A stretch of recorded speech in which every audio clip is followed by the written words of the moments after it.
R&R.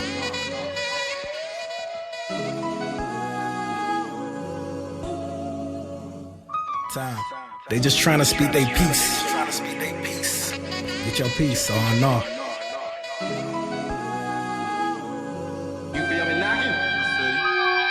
Roy and Reese, friends through any weather, so it's only right they get together, build something together. R&R. Experience brings wisdom, and wisdom wise decisions. Veterans, affairs a priority.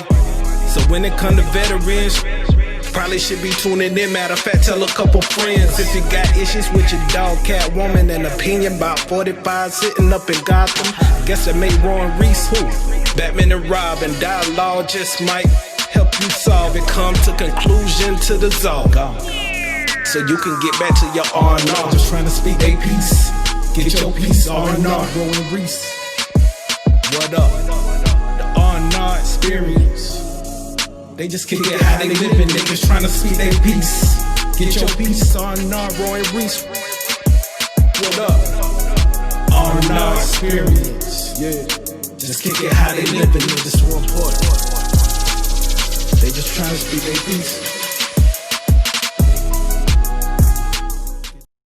Alright, we live. What's good, everybody? You tuned in to the R&R Xperience on Ro. Your boy Reese. And welcome to our next episode. Today we're gonna have a special episode. Our last show we had the fellas on here, and so we got a lot of feedback asking about the ladies. So we got the ladies in the house tonight. So they came through to speak their piece on a couple topics. So we're gonna take a moment to introduce everybody, give everybody a chance to introduce themselves, and then we'll move on with today's topic. Wanna go first, D? All right, everybody. My name is D. Helen from Texas right now. Whoop whoop. Want to get a little background about you? Oh, so if you all can see, this is my logo, Main Wraps. I'm specializing in women's fitness apparel as well as women's fitness hair accessories. Visit us at www.mainwraps.com. We truly appreciate you, and hope to see you there.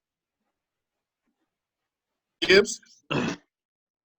Hi, my name is P. Gibbs. I am a life coach and a public speaker. I specialize in relationships, not just romantic relationships. You can hit me up on my Facebook or my Instagram at pgibbsles.com or check out my website. Hope to see y'all there. Last but definitely not least, Princess. Hi, my name is Princess. I'm from South Carolina, mother of 3.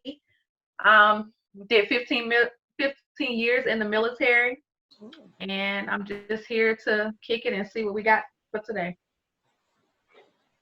Good stuff, man. So how everybody's week was? I started off my week okay. It was hot and like 90-some degrees every day up here. So I was outside the other night, like about 7:30, 8 o'clock. It was still like 92.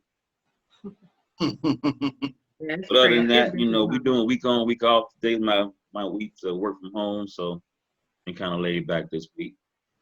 What about everybody else? Well, you work from home and have a laid back week. I've been working from home for the last 4 months, and it's been hectic. So yeah, but I am back home in Barbados, and you think it's hot nice. There? It's definitely hot here. Nice.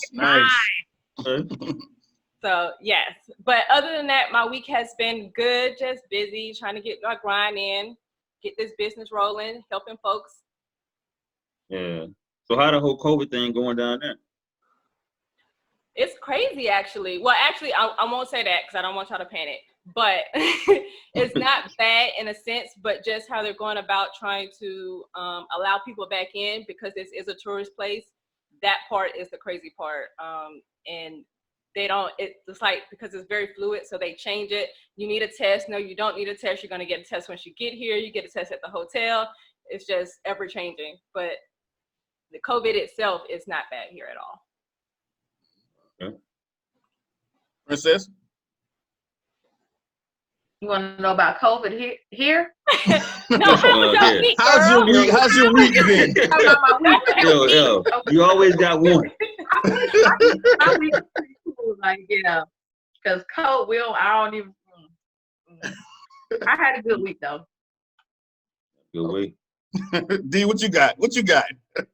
You know, I always got something going on, you know what I'm saying? So this week has been very prosperous. I am enjoying the last of my days before I start school. And I just started a Facebook workout group. So I had a lot of people asking me, you know, hey, can we go work out with you, whatever? Because I'm on my fat stage right now. You know, I ain't slim thick like I used to be, you know. So yeah, I just started a Facebook group. Diet starts tomorrow, focusing just on basic diet math as well as meal prep. I think that's where people tend to fall off, is just understanding macronutrients. So looking forward to that, getting back in shape. Cool. Yeah, I seen that when you posted it today. I actually joined the group when you sent that out today, so I'm gonna definitely be interested in that. My meal prep is trash. Yeah, I joined it too. Well, you know, I actually commented on your post you made the other day, so I'm looking forward to that. Yeah, go ahead, Gibbs. I'm not looking forward to it, but because everybody else is interested, that's going to motivate me to, you know, definitely get out there and stick to it. So looking forward to seeing y'all there. You think you can keep up? We're gonna try. I'm gonna try. Yeah. I need some ACFT help. I need some upper body strength. If you join the group, you'll be fine. You'll be fine. You're gonna have me putting my foot in my mouth. Yeah, I can keep up. Hey, have me looking like Martin and them on that episode. Exactly. You're gonna have you come back, then she's gonna try to stun on you in front of everybody. Right, nope, not me. But yeah, as far as my week, if I may, my week has been good. I've been kind of going hard because I got to start my process of transitioning towards down south in the next couple of months. It's actually been, well, we kind of like set a tentative date around October. So I've just been going hard as far as looking into work and things of that nature and tapping into different contacts that I may have, so forth and on. So it's been a little process for that. That's how my week been. And they had me working. We still working teleworking for the most part, but I had to go in twice this week. So I mean, no complaints on that end. That's how my week's been. So we good on that? We ready to dive in? I think we're ready to dive in, sir. Birdman hands.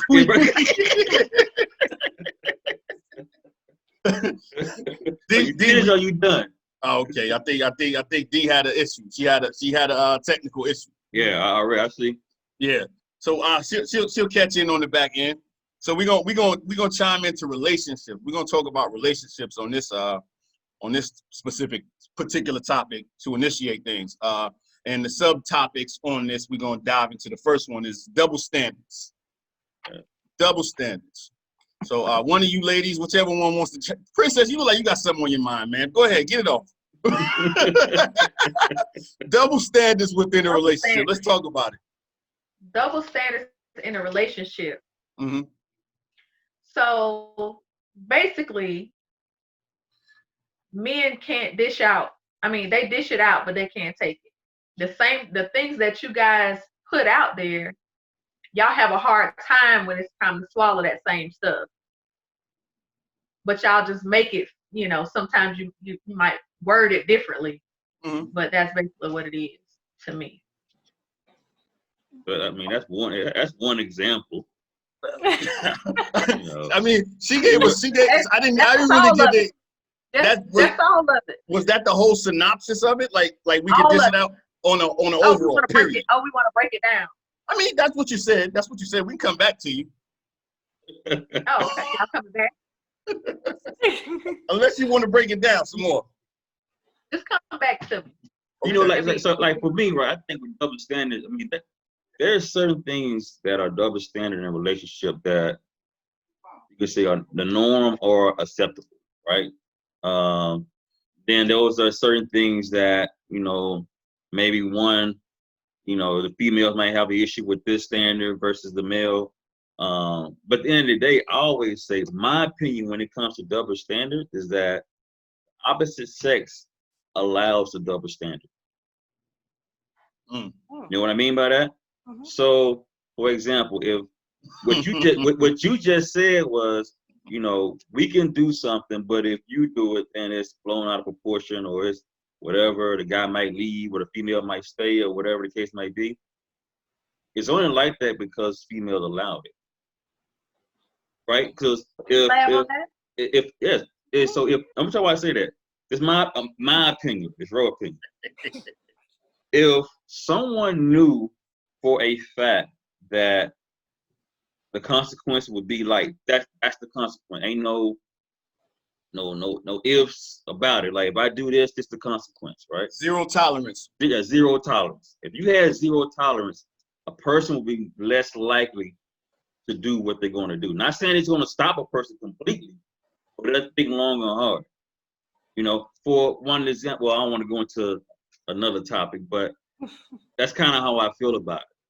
Like if the opposite sex didn't accept that double standard, then it will no longer be a double standard because it will be addressed. Go ahead, Gibbs. So in that concept, I don't think it's that we allow it. I just think the conversation that was never had.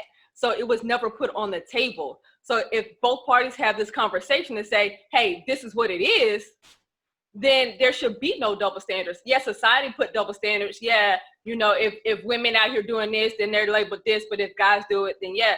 So I think society has put double standards on it, but I don't think there's necessarily double standards in a relationship with two people that have that conversation. And when it happens, they're like, oh my God, you know, even though they're out there doing it or whatever, but that's because the conversation was never had. Like, hey, but like you said, if that female want to respond and go crazy just like that dude, then what's the problem? The conversation was had in the beginning. This will not be tolerated. So if I may chime in on that. So what's your status? Married, single? What's your status? I am married. Okay, cool. Cause I think we kind of skipped over that a little bit in the beginning intro, except for Princess. When you and your husband were first courting, standards weren't laid out in the beginning. You didn't tell him what was acceptable and what was unacceptable. I had those conversations. However, go ahead. Before you go on, however, that's because I learned that. So I've been married 4 times and divorced 3 times. So in previously relationships, no, I did not have those discussions. And when stuff happened, it was, you know, him barking at me, but I'm like, dude, you're doing the same thing. Why are you mad at me? Because those conversations were never had, you know. And then I was more nice about it and more accepting, saying, oh yeah, we can work it out. Where he, on the other hand, was like, no, blah, blah, blah. But we was basically out there doing the same thing, but the conversation was never had in the beginning. All the cards were not laid out in the beginning. So again, if I may caveat off of that. So when he got mad at you about things, how did he have the right to get mad at you about something if those things were never laid on the table from the beginning? So was there a point where you just know you shouldn't do something? Like, so again, some things, yes, it's just, I'm not even gonna say that it should be known. What tends to happen is people tend to assume things, assume basic knowledge. They'll be like, oh, we in this relationship, I assume you're supposed to be monogamous. Oh, I'm in this relationship, I assume you're supposed to do this. I assume you're supposed to cook. In fact, one of my husbands, that was his thing. You're the wife, you're supposed to go cook. Like, dude, you a whole chef out here. Why you expect me to cook? But he assumed once we got married, that's what I was supposed to do. But had that conversation been had, but like, yo, I didn't cook before we got married, and I'm not cooking now. Had we had that conversation, that would have been a problem, you know, once we got married, but that conversation was never had. Princess, you want to go ahead before we go to D so she can kind of like catch up on where we at? I think a lot of times as far as those conversations being had, I think they are had. I think at some point I can say, okay, you know, we can't be out here doing A, B, and C. If you don't have the skill, the knowledge per se, to say, okay, I'm not gonna go out there and do that, or I'm gonna do what I want to do. And a lot of times men is, I'm gonna do what I want to do. I'm gonna do what I want to do, and then we're gonna see what happens after that. And then, when I act crazy, then you looking and you sad about it, but I already told you what was gonna happen. You made that decision. Yeah. Assuming that I wasn't gonna go crazy. That I wasn't gonna knock your head off. Right. Okay. And I'm glad you use that exact terminology you use, because I'm gonna come back to that. Mm-hmm. Dean, you good? I'm good. I'm gonna have to break away in a minute, but I'm good. What's up? Okay, so we talking about the double standards within the relationship, and pretty much they was just breaking down how if a woman does something and a man does it, it's a man to get upset, but he did it initially, or however it panned out. Okay. That was just their breakdown of it at that particular time. You can go in a different direction if you want. So me personally, I believe double standards are definitely prevalent. And I think it goes on both sides. And I think you have to consider each double standard as it comes. So for example, a double standard would be men cheat and they get away with it versus a woman cheats and all hell breaks loose, as somebody already mentioned. Double standard, maybe. Stereotype, maybe. I don't know. I think you take them individually. But yes, double standards definitely do exist in the world as a whole, in the workplace, professionally, personally, they exist. So that's just something that I think all adults are privy to, and you got to handle it as adults. I'm gonna say something real quick, right? We was having an offline conversation, right? And I think Ro had mentioned the point. It was like, if it's a group of women and they all out trying on clothes together or whatever, and correct. And your girlfriend say, "Ooh, girl, your butt look nice in those jeans," or whatever, right? Absolutely. And you flip that around. The homies is out together, whatever. Dude trying a nice shirt, like, yo, your pec looking a little. No. That's gay, right? I didn't say that. That's something. We'll call it something. Well, it's not acceptable. Yeah, it's not acceptable. Should I say? It's definitely not acceptable. You're gonna get the side eye. That's not acceptable. No, not at all. So, but then I think somebody's rebuttal to that was, is that something you want to do? Like, why would you even? Now, to caveat off of that, why would a woman get mad if a man cheats? Is that something you want to do? Because you can flip that the same way. But I said take it case by case. Did I not? Okay. Case by case, because if you look at it, let's keep it all the way 100 since you want to go there. I mean, I want to go there. I mean, that's the point of the conversation. Majority of men cheat. And and nine times out of 10, women have that choice. We know it's wrong. We know we have an option. Let them go, whatever. But we're emotional creatures. We look at the whole spectrum of things and be like, you know what? I consider my children. I consider what he brings to the table. I consider how he treats me. I consider all these things before I make a decision. And 9 times out of 10, women end up staying with a man that cheated on them once or multiple times. Versus if it's flipped and a female cheats, you don't even got to do anything sexually. If I find out you just have an emotional connection with somebody, you all can't take that. So let me address the first part. You can't take that. You said the majority of men. Right. Majority. That's right. Majority. So do you have a source for that? Because last I checked, I got a personal source. 80-20. So females cheat just as much as males. So we do, but we don't do it sexually. I disagree. I'm just saying. I disagree. I'm just saying for people I know. Females cheat emotionally and physically just as much as males. That's a fact. Define cheating, sir. Emotionally, it could be up to my physically, sex. I digress. I digress. So we're not even. You know what? I'm going to use my own personal bubble, right? Okay. And this is something I've said amongst other males. Well, actually, I said the females too in the Army. I've been in the Army in September. It'll be 20 years I've been in the Army. I have not met a female yet that I looked at and I was like, yo, say if I was there for 4 years, she was married in a relationship, whatever the case may be, and I didn't even hear or know that she cheated. I ain't never cheated, and I know you for a minute. I ain't know your personal business like that. I'm just saying, I ain't cheated, though. You've known of me because I'm He honest. said with for mine. a fact. But you know what, We though? just Honestly, trying to D, figure out- we trying to whenever figure we out were the fact chilling part. back in so when we was chilling in Augusta, you was single then. Yeah, So exactly. you know what I mean? But I'm I talking about had my little rendezvous, you know, but I don't cheat.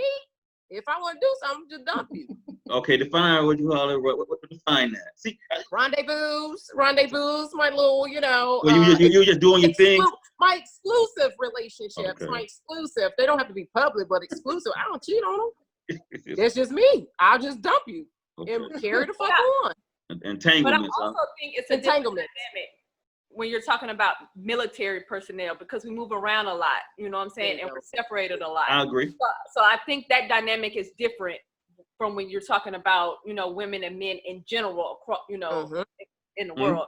I don't think those ratios are close, but in the military, heck yeah, hands down, I do agree. Because there's so many stressors involved: combat, separation, training. You know, you tend to get close to your battle buddy, and us being emotional, sometimes we cross that line. And some men take advantage of that. You know, so that's a difference than men and women in general. Outside of that. Princess, you got something? I want to come back to something you said earlier, but I'm gonna let you go ahead and get yours off You want first. to come back to it? Yeah, I mean, go ahead. If you, I said earlier? yeah, go ahead, but go ahead though if you got something. No, I don't have nothing else on that. Let's go with whatever you got. That's what you want. Whatever you got next. So you use an example of if he did something and he assumed that you wasn't gonna knock his head off, right? And you might have meant that like not literally, but let's just use it in the literal sense. Your facial expression tells me you meant that literally. Literally. So cool. I'm glad you meant it literally. So let's just say, let you help my point here. Nah, that was the old me. That was the old me. Nah. So let's just say, right? You seeing your man, your husband, whatever your situation is. I don't want to like literally use your situation, but hypothetically, you seeing your man, your husband, whatever, doing something, and he was out of line, or he might have felt up on the girl's butt or whatever, right? And you slapped him, right? Or you slapped him and he went to block or whatever. Reverse that scenario. Is there a double standard on that? Would one be perceived way worse than the other one? Him slapping me? Yeah. As opposed to slapping him. The death sentence. Oh, you talking about me personally? Or you talking about in general? In general. In general. In general, yeah. Yeah. If he slapped me versus me slapping him, yeah. It would be perceived differently. Definitely. But it's not perceived differently within the relationship in society. Heck yeah. But the harm it causes a male and a female is the same. However, a research study showed that male tend to be the effects of physical violence versus emotional violence is worse for a male. But so in other words, to get beat up by a female, that hurt them more than a female be like, yo, you got a big head, you ugly, you this. But for females, if y'all I disagree with that. I'm sorry. I'm gonna disagree with that. But carry on with your statistics. but emotional abuse hurts women more than physical abuse does, because that gets in our psyche, because we are more emotional creatures. So you start messing with our emotions in our mind, it hurts us more than it would. For the majority, though, correct? Right. Just generally speaking. Okay. Yeah. Okay. Because there's some extra sensitive dudes out in the world now. Facts. No, you're right. You're right. Yeah. You're right. Explain, D. Huh? Explain, please. They're just some extra sensitive males. We want to go to statistics and then DNA and whatnot. You got extra chromosomes, you know what I mean? Think through the hair. We want all born males if we want to go there. So some females tend to be more aggressive than others, whereas some males tend to be more feminine than other males. Same thing with emotions. Some dudes, you can hit him across the face. I'm a female. You know what I mean? It ain't gonna hurt him. It might feel like a little smack. But you tell him you ain't shit, your mom ain't shit, your dad ain't shit, you ain't ever gonna be shit. This, that, and third. Some men will break down emotionally because some of them have mommy syndrome. You know, some of them have abusive past histories. It all boils down to DNA, science, society, upbringing, X, Y, and Z. Okay. Agreed. I think okay. Let's transition into the next subtopic on this one. Gender roles. Gender roles within a relationship. Are there gender roles? What are the gender roles? Should there be gender roles? So again, I go back to having that conversation beforehand. So society has put these assumptions. So women's supposed to be in the kitchen, you know, men's supposed to be outside fixing cars and cutting grass. But if that's something I like to do, if I like to be up under a car, I'm gonna be up under a car, and that's a conversation I'm gonna have with my man. If he likes to cook, then he's gonna be in the kitchen. You know what I'm saying? Because that's our thing. But in a relationship, it should not be. I'm not gonna say it's not because everybody's relationship is different. But there should not be. It should be whatever that wife and that man wants. Have that conversation. Okay. I agree with that. Princess? I support gender roles. Okay. Certain things, but like P. Gibbs said, there are certain conversations that have to be had. But in my house, there are definitely gender roles. Now, do I know how to go out and change a tire, check the oil, change the oil, do all these things? Yes, I do. Do I do them? Absolutely not. Do I take out the trash if I have to? Will my husband stop me from doing it? Absolutely. So when it comes to the things, I have a son and a daughter, I make sure they know how to cook, clean, do all these things. But I'm like, hey, my daughter shouldn't be out under a car and her husband standing up, leaning up on the side, watching her. But what if she likes to be up under the car? What if that's her passion? No. I said have to. Now, if that's something she want to do, I want to do it myself. I do that sometimes myself. Will my husband still fuss about it? Absolutely. But he understands. He'd be like, oh, you know, whatever. But I'm going to go out here and do this. Or I'll put air in the tire or whatever, some little stuff. I don't need you to do that. But he prefers to do it. He cuts the grass. He does the house, you know, all the outside stuff. He makes sure the cars run, different things like that. He doesn't have to because they ran before him. Those things still happen. Right. But that's a conversation we had. He can't cook. So who cooks? Me. If it's his turn for dinner, he's probably gonna pick something up. What you want? I don't think it's more of a general. I think it's more of an expectation.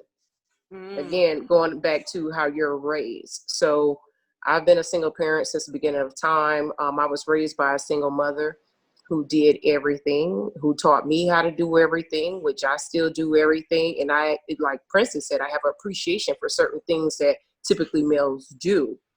Now, for me as a single woman, I know I'm a woman. And I love to cook. I love to clean. I hate folding clothes. That's the one female type thing I don't like to do. I hang every goddamn thing up and I throw everything else in the drawer. I don't do all the folding, okay? But outside of that, there are certain things that I was raised as, even though my mother was a single parent, she made sure certain things like cleaning and cooking that I knew were things that were expected of a female from a male. Not that she didn't cut grass, not that I just cut my grass the other day, edged it up and whatever. You know what I mean? I have no problem doing that. But if I'm going to have a man in my life long term, we just not in entanglements. I'm not taking out no goddamn trash. I'm not cutting no goddamn grass. I'm not doing that unless you're not physically able or capable. There's a difference, but that's a discussion that needs to be had. What are your expectations of me as a man? And I always tell men it's very simple. Anything dealing with outdoors, I'm not doing. Anything dealing with these cars, I'm not doing. Like if you get in my car, have the courtesy to go fill it up. You know what I mean? So I don't see it more as generals. I see it more as expectations. But I think we've evolved over time into that. So what we used to call gender roles in the 50s is now expectations, and you have to clearly voice your expectations in the beginning. Bro, go ahead, sir. I mean, hey, can you guys hear that noise? Yeah, I'm getting feedback. Yeah, I don't know. Somebody's phone got something going on, but I don't know what that is. All right, sound like we're good. So it was D. Okay. I didn't do nothing. I muted my phone, my mic too. It was going on a while too. I was like, yo, is that the internet? I didn't know we were supposed to say something. I was like, what do we do? Yeah. Go ahead, sir.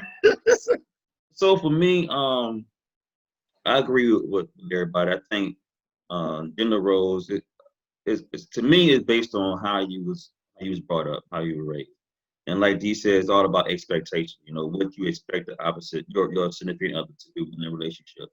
But I do like what Pete Gibbs said is about, you know, it's a conversation that you can have, that you should have in the beginning of the relationship. But what's your expectation? You know, me, you know, coming from the South, you know, I would just naturally think that if I met a female, she would know how to cook. You know what I'm saying? So if we don't have that conversation, I would just go in expecting her to cook. You get what I'm saying? So I think that was a very, very valid point you brought up about having that discussion early on in the relationship. Like, what are the expectations? But yeah, I think a lot of it goes with how you was raised, and how you was brought up.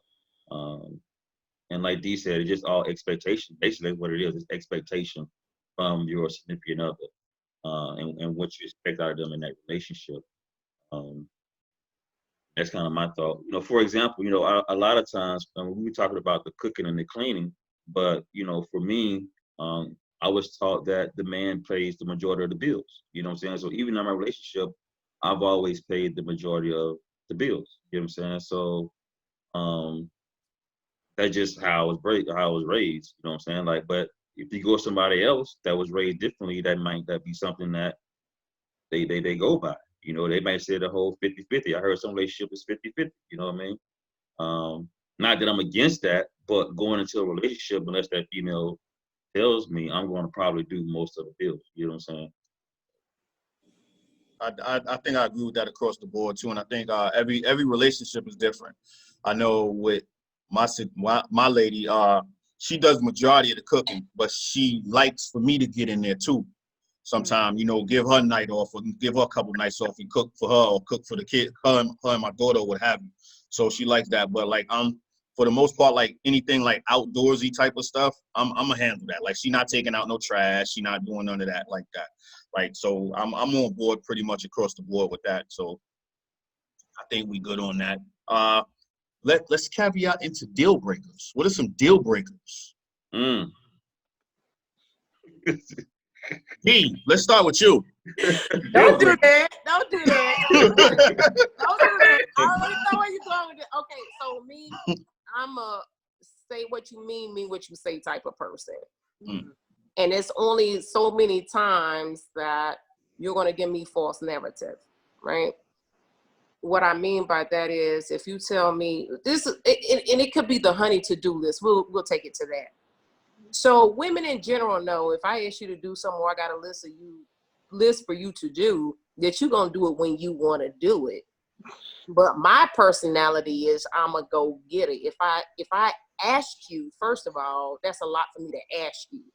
But if I ask you to do something, you say, yeah, I'll do it tomorrow. And then you don't do it.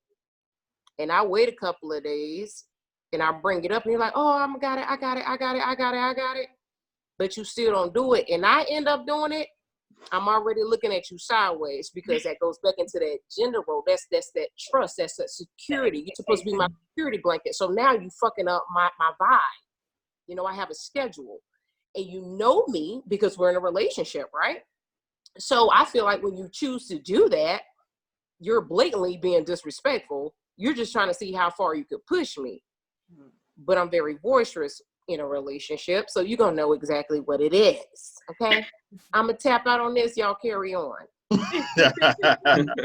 Go ahead, Gibbs.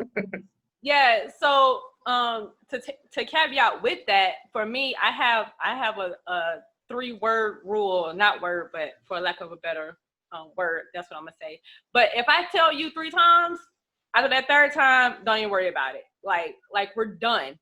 If I have to, I don't like to repeat myself. I hate it. I'm with that. Yeah, like no. And then what I don't like is for people who stop growing, stop learning. Like I'm always learning. I've been in school like my life, you know what I'm saying? So I'm always learning something. I'm reading, I'm always learning, I'm always evolving. And I can't be with somebody who's not, because like, you're stuck in the past. You stuck in 2000. I'm in 2020, like catch up. And I don't have time to drag no dead weight, and you gotta be humble. Can't stand no prideful person. I can't tolerate it. Princess? Deal breakers for me. Complacency. I feel like people in general, but especially a man, you should always be looking forward to the next step. You should always be trying to figure out, okay, what's this next move? How can I further us this way? Because you're supposed to lead us. And if you're stuck and you're complacent, you can't lead me. Another thing, a deal breaker is, I can't say deal breaker, but for me, you have to be able to do things with your mind and your hands. I need you to be able to figure it out. Not looking at me and I'm looking at you. I want you to figure it out. That's pretty much it. I don't like passive or passive aggressive. Okay. In a male.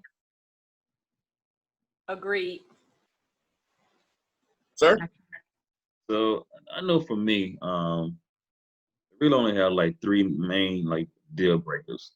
For one is trust. I'm a type of individual that my whole emotional attachment to you is to be based off trust. If I can't trust you, then I'm just being real with myself and being real with whoever I'm with.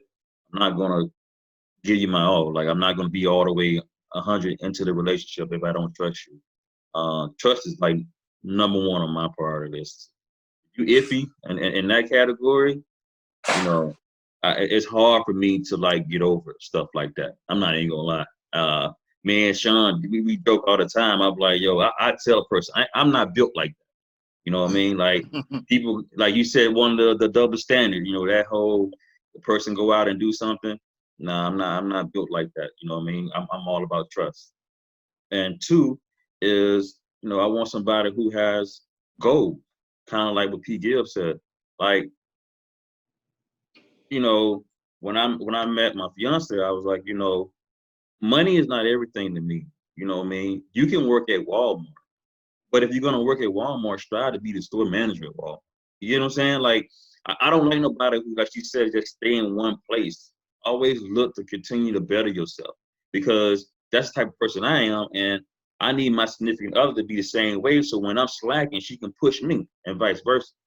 So if you one of those females that just happy with where you at, and you found being at a job for 20 years in the same position, that doesn't move me. You know what I mean? I'm not attracted to that. I'm gonna lose my emotional attachment to you. Like, I'm gonna become bored. And then the last thing is just morals. Just have good morals. You know what I mean? Because I think, you deal with somebody who got morals, that'll kind of guide the whole trust and how you treat people. You know what I'm saying? Like, as I gotten older, I understand not everybody is perfect, right? Everybody's gonna make mistakes. But if you got morals, you can own up to those mistakes. You know what I'm saying? You can say, you know what? I know I did that. I messed up. I'm not gonna make excuses. It is what it is. But someone who don't have morals, they always blame other people for their mistakes, and they don't really care about the damage they do when they cross that line. So trust, morals, and goals is my 3 deal breakers. Trust is definitely high on the list. I don't need to restate what Ro already stated as far as what trust is concerned, because I think that's how me and him connected a long time ago when we was talking about relationships and stuff like that. Like you said, like as far as cheating is concerned, I ain't built for it. You cheat on me, I zero tolerance. I can't do it. And again, I don't knock any man that can take their woman back from that, but I know I cannot. That's something I can't deal with. So trust for me on that is a huge thing. A non-listener, that's a huge one for me.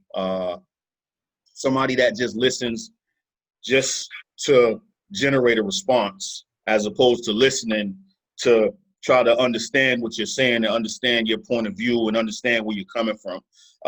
That's a deal breaker for me. Or those people that really is only listening to find that point when they can chime in. Those people really, really irritate me. They really aggravate me. I can't really communicate long term with people like that. And also, I don't know what type of words you would put on this. A woman that, like, you could see me going off and you don't reel me back in. I don't know what words you would put on that. Like if you could watch me, if you watch me set a goal for myself and you watch me veer off that goal and you're not there like my backbone type, you know what I'm saying? Like to kind of like bring me back in. Hey, Sean, you know you said you're supposed to be doing this, or you know da da da da da. Like, you know, sometimes a man can get off too. Yep. So if I got my backbone there with me, she's supposed to be like, hey, Sean, you ain't, come on now, what we doing over here? You know what I'm saying? So like those are like big for me as far as relationship deal breakers. So I got a question for the group, right? So whenever we talked about deal breakers, we all list multiple deal breakers. So what if you have that person that's doing everything else, but they got that one deal breaker? Do you completely just cut it loose, or do you try to work? Do you work with the person, or what? I cut them off. My 3-time rule, done. I cannot continue to repeat myself. I don't want to go around in circles, because if I'm going around in circles, I'm not progressing. So no, you're done. So for me, I'm more of a pros and cons person. Mm-hmm. It depends on what the deal breaker is. Like, let's say the biggest ones. Let's start with the biggest ones: cheating, habitual lying, gambling, things that affect a relationship long term. You know what I mean? Your feet just think, I could work with that. We're going to take you to the doctor. You know what I mean? You got halitosis. I could work with you if you're doing everything else. But when you're talking about things that affect you emotionally, which will eventually affect you physically, which will eventually affect you financially, I'm with Princess. It's a 1, 2, 3 for me. I ain't got time. I'm grown. So you saying you give them 3 chances? Then it's not that. It's like, not. For example, it's not a 3. It just depends on the infraction, because everything weighs differently.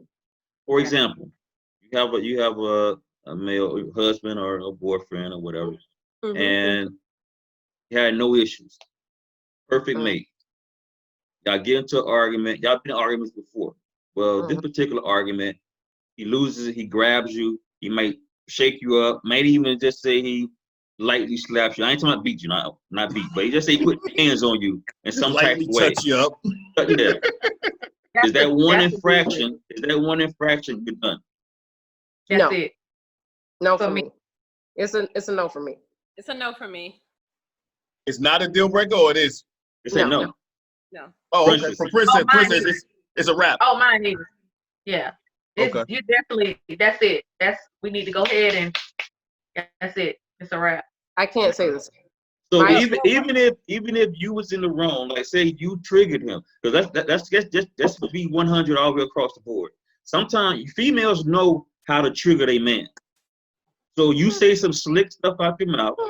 We're not saying putting hands on somebody is we're not agreeing with that. Not acceptable. What we're saying is you had no issues in your relationship. Perfect dude.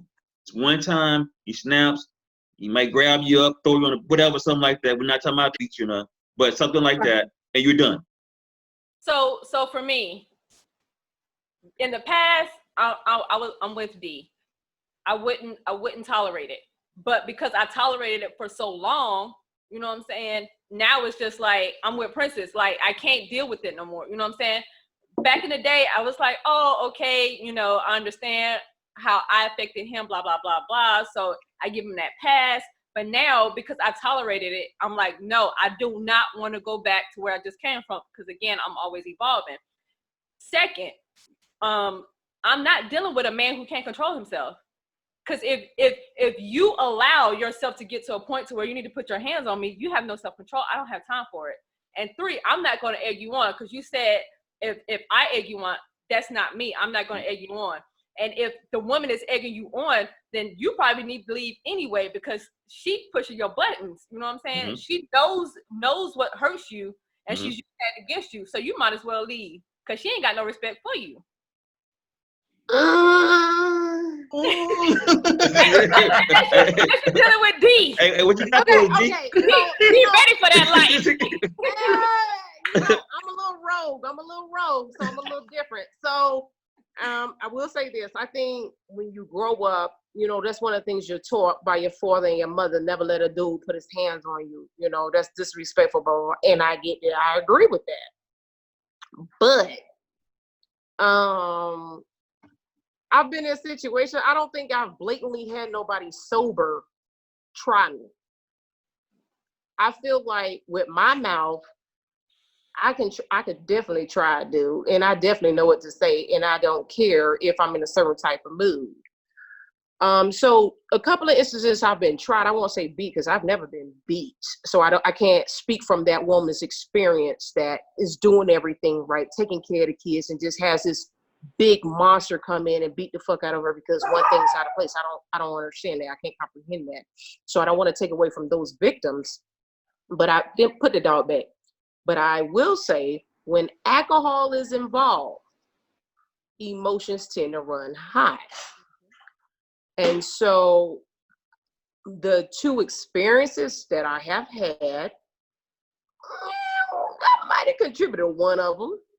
You know, I might have contributed, but it didn't bother me because it wasn't to an extent where I felt threatened or I couldn't get out of that situation. Because at the end of the day, I know too many homeboys, I have too many brothers that if you ever try me, it's a wrap.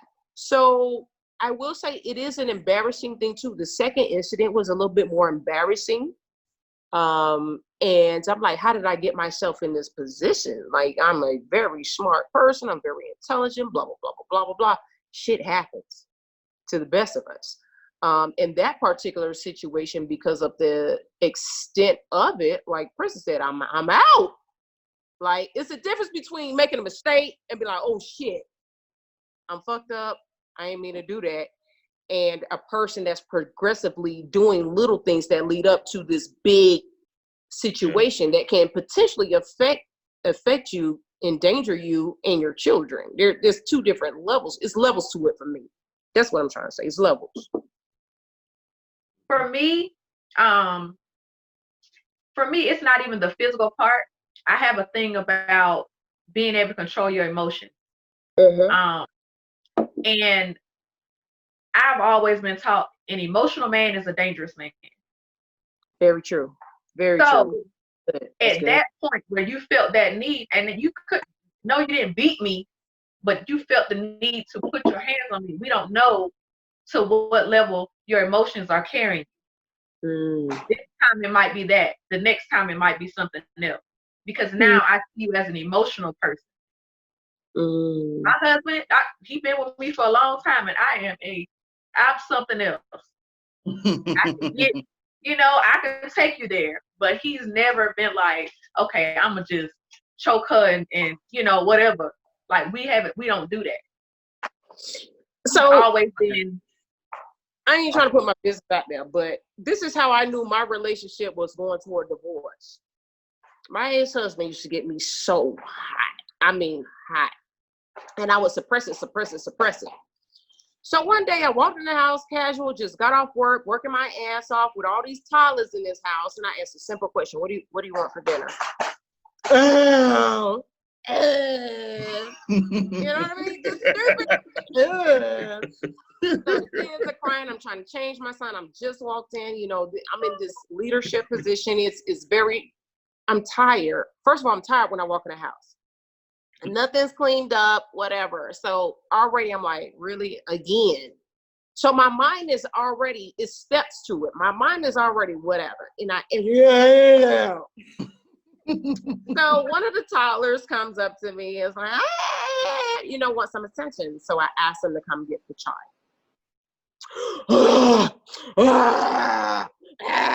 Like I asked you, you know what I mean, to perform surgery. Right. I don't like the description of us you giving him. I mean, the description of him you giving us. Okay. I cook whatever I cook, you know, I got these kids, I'm gonna cook whatever. He playing this video game. I take the food down there, y'all. I didn't want this. What? Huh? Before I knew it, there was a big afro comb sitting right there. And I chucked that motherfucker so hard at him. And I don't know where it came from. I didn't know where it came from. So that's the same thing as a male putting his hands on you. I didn't hit him. I clipped him. I ain't hit him. But I was so infuriated because it's a lot of emotions and stress going on. And so that was my cue. This ain't gonna work because this person is driving me to a level that I'm not comfortable with, and it's making me act out of character. So I think in the instance of what Princess is saying is the moment you gotta act out of character with me, I'm out because I don't know what's coming next. Versus what I'm saying is, again, I'm going back to a drink. Now, if you're just doing that regularly, I don't know. But, you know, if I'm drinking, you drinking, and some stupid shit come up, I don't know. I might have to overlook that. You know what I mean? I don't know. I might have to overlook it. On a shallow note, on a lighter note, before we transition into the next one, because the next one's going to be a doozy. What's a superficial deal breaker for you? Oh, superficial. You stink.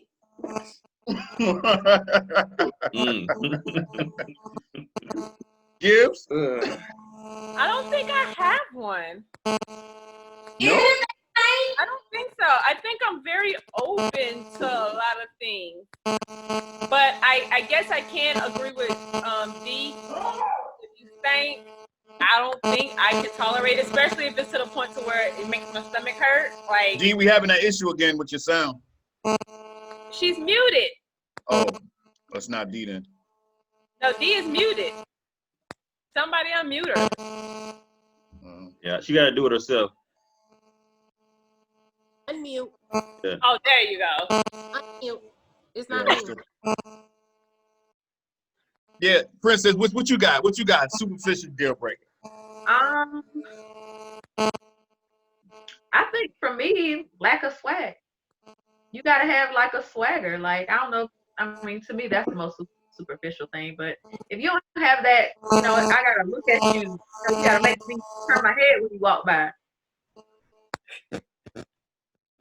I'm agree with that, but everybody has a different swag too. Right. Of course, yeah, Right. absolutely. Sir? It gotta attract me. Like, I'm attracted to, like, my husband, he's made me curious. So, So it's that thing that he keeps, you know. I think one for me would be like, I know it says like swag and dumb, but I like a woman who dresses up, like know how to put themselves together. Like I don't want to feel. I don't want, but I don't have to have a female that wearing makeup every day and getting fully, you know, dressed every day with heels. But when we step out, I like a woman to know how to put herself together.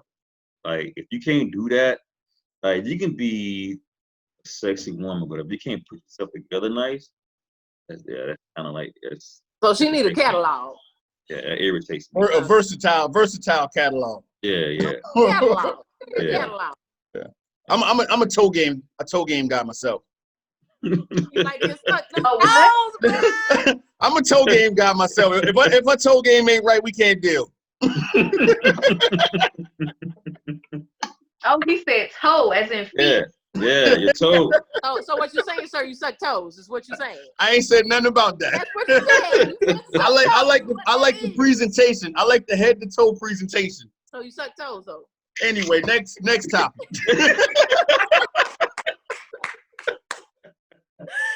Oh my Look, goodness. like he said, we'll come back to that one. That's actually a good one. Write that down, bro, because we need to talk about that. We need to talk about that. Now I don't think we're gonna laugh too much on this. No, we need to talk about that. Do's and don'ts of parenting. Let's start there. Do's and don'ts. Okay, so I'll kick this one off. I feel, and this is going back to gender roles, I feel if I have a daughter, you should not discipline my daughter physically. Who, the father? The father should not discipline the daughter. No. Okay. You care to Now, explain? you can't say nothing. I said physically. Can you explain why? you heard I mean, what's the history behind that? Okay, so I'm gonna explain the issue. Again, I grew up in I'm a multiracial, I'm a product of a multiracial family. And I feel as a man, sometimes you don't know the extent of your strength. And especially when you're dealing with like young girls, right? Your hand, I remember my father's hand. My father was 6'7". His hand was like two of mine. So one whack of his hand was just like fire ants, right? And so I don't think he intentionally meant to hurt my sister, but he whooped my sister with a belt. And my sister's dark skin, but it was red. Her skin was red. And I remember my mother being livid. I mean, livid. And she told him, my mom was like 5'4". And she told him, don't you ever put your hands on my child again. You know what I mean? So for me, that always stuck with me. I remember the first time my father hit me. Oh my God, I felt like my soul left my body. I had to been about 5 or 6. But same thing happened. Mom stepped in and was like, that's not your role. You tell me, I'll discipline them. Let's be clear. I actually would have preferred the one lick versus the 20. But yeah, I don't know.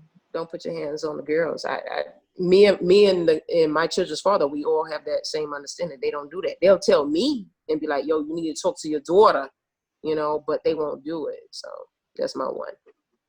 Princess, let me come to you. Let me come to you, Princess.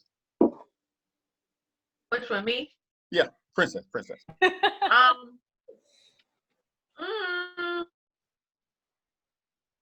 Parenting do's and don'ts. You said the don'ts? Either or. Don't suppress communication. Okay. Okay. That's a big thing with me. I have 2 boys. My oldest son is 8, and he's very strong-willed, per se. And my husband, for the longest time, they had this thing where it was like, I said it, that's it. And I said, you can't do that. I don't like that. Now, I don't say it in front of him, but we have a conversation about it. Don't suppress his communication. I'm not understanding what you're saying. I thought when you meant suppress communication, meaning they have an understanding and you're the outside person. You don't know what's going on. I mean, as far as expression of how he feels about something that's going on. Talking about the child. The child. Right. Okay. Yes. Okay. And I totally agree with that. And this is why I say that. It's because for myself, and I've seen it in a lot of adults, and I've seen it in soldiers, I've seen it across the board. We suck at communication. And that's because growing up, we didn't have the opportunity a lot of times to communicate. It was because I said so, like she said, you know what I'm saying? Don't ask me why. Why? Because I said so. No, don't do that. And that's the end of that discussion. So, it what y'all saying. Okay, carry on. 'Cause I was lost. I'm there now. And so from there, we didn't get the opportunity to express our feelings, express our thoughts, and how we feel about certain situations. And so as we grew up, it was just like, and that passed on. You're the child. You do what I say. Okay, I get you. Got you. I didn't understand it at first. With the suppression of communication, if I may, gentlemen, chime in real quick. Mhm. Even when you allow your children to verbalize what they have on their mind, you still have to be mindful that that's a child. In the same way, you can be manipulated by an adult, you can be manipulated by a child. So you as a parent have to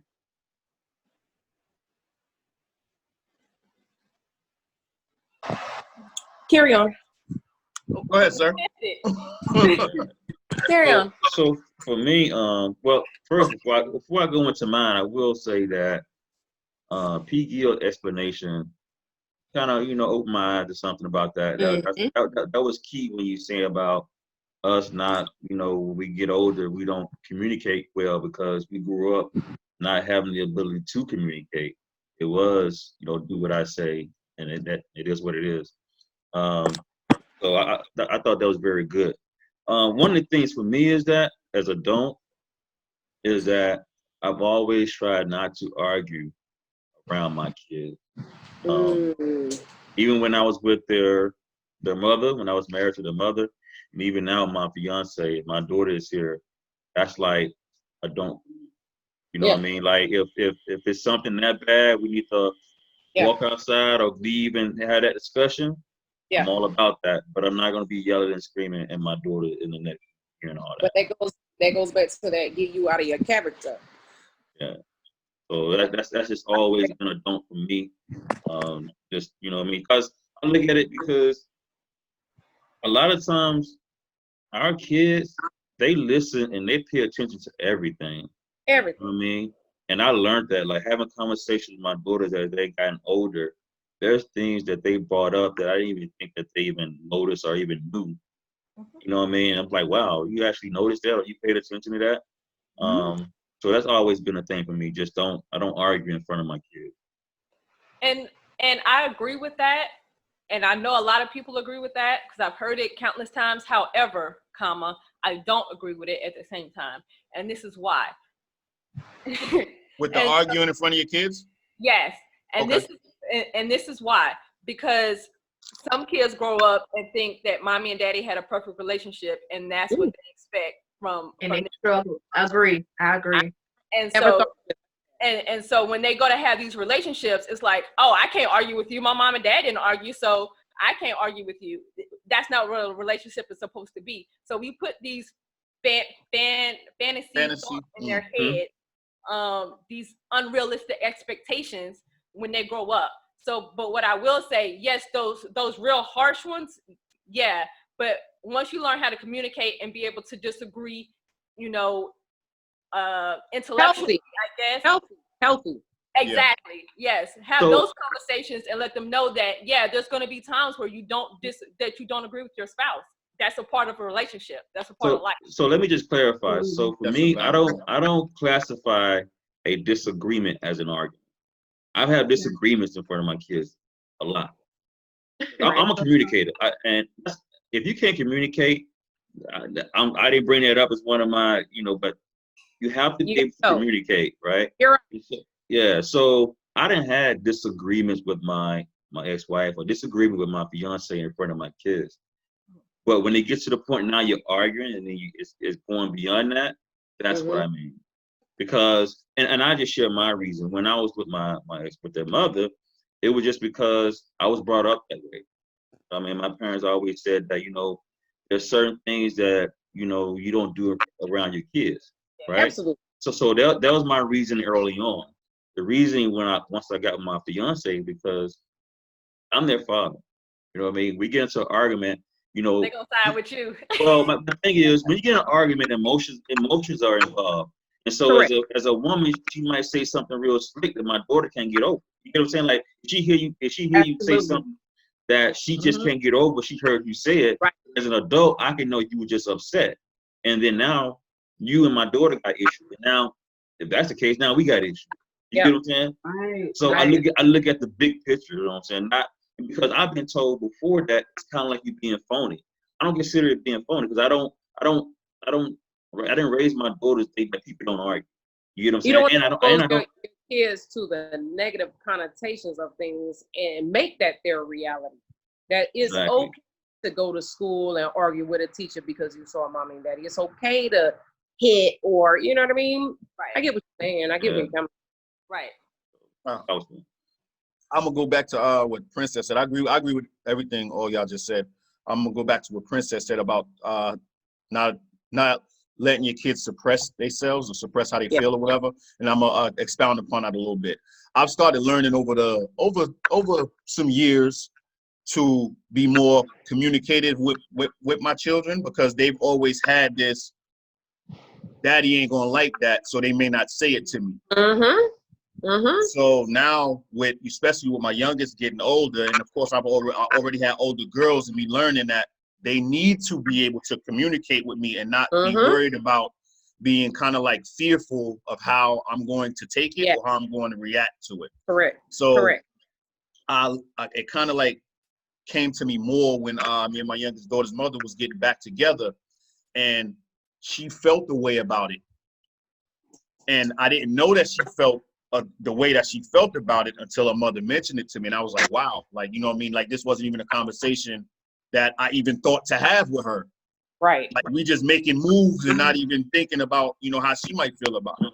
Correct. So she wound up feeling the way she felt about it. And then, you know, she's excited about it and all that stuff now. But it made me realize, like, she need to be able to express that to me. She should have been able to express that to me, but she would have probably been, I don't want to say fearful, but she would have had a little more trepidation about coming to me about it than her mother. And then I'm like, you know, she's getting older. Boys eventually going to start coming into the picture.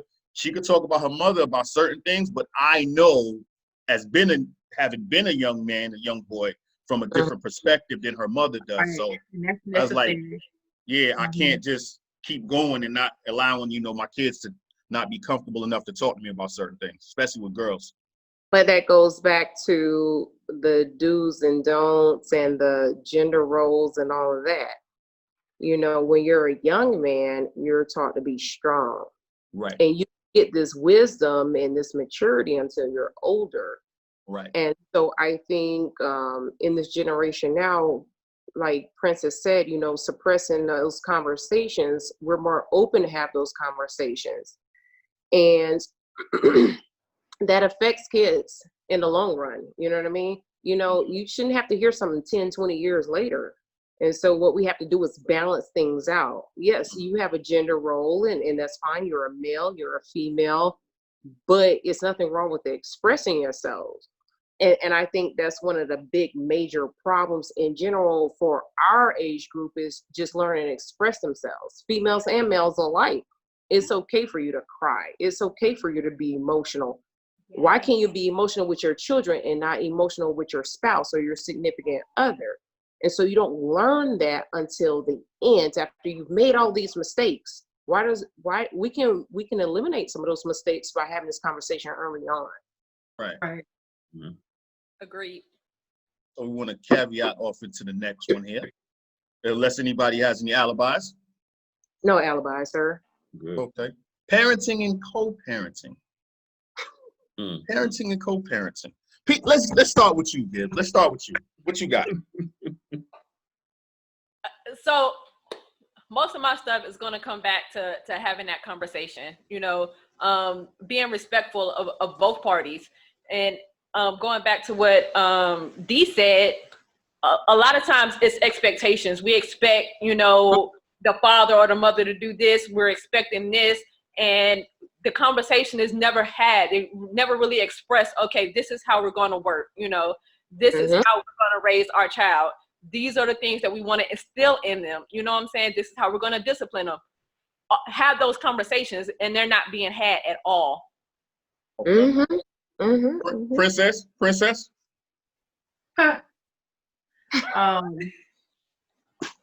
would say parenting in a marriage has been the hardest thing I've done in my entire life. When you have to come to some kind of middle ground. Sometimes there's not a middle ground, or you think your way is right, the other way is right. One thing I had to learn was to let the man lead those children, even my daughter. Now I do, I stand by whatever, but when he says something, we go with it. I used to be like, no, we're not doing that. But I had to grow to get an understanding of why he did that, why he said that. And my boys, I was particular about them because he wanted them to be men out the womb. Yep. Yeah. Like, what? And so then we got to have a disagreement about it. But at the same time, like I said, my boys are 8 and 4 now. So I have to slide on, get me a little sip of water, and go on, slide on out the way and let him do what he has to do. But I had to get there. D? You might got something on your mind. Go ahead. I got a lot on my mind. So speaking as a single parent of 1 and a co-parent of 2, it all boils down to the individual, right? And so for me, I have a clear understanding. I'm the sole provider on a day-to-day basis. That does not mean that I'm the financial provider on a day-to-day basis, but I'm the sole provider. What just happened? No, you good. Go ahead.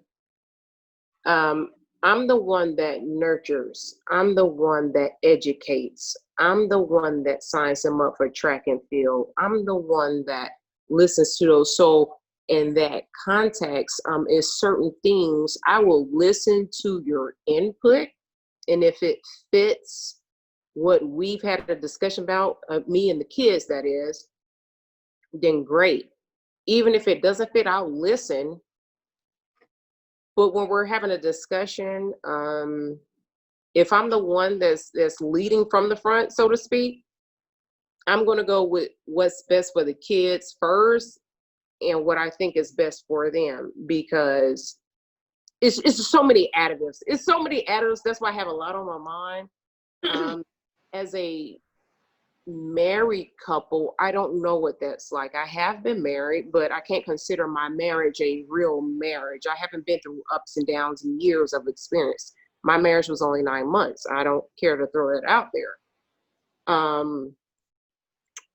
But at the end of the day, putting feelings aside, I will listen to your input, but I'm going to do what's best for that child in the end and what that child wants. And if that child makes a mistake, if I made a mistake, cool beans, again, I will listen to you. And sometimes you may be right, but that's that child's life. And I'm the biggest supporter, you know what I mean? Because I'm here day in, day out, hours on the day.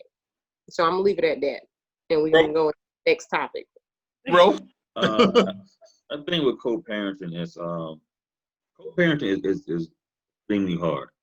You know what I mean? And I don't think that there's very few marriages or couples that get it all the way right every time. One of those things you learn as you go.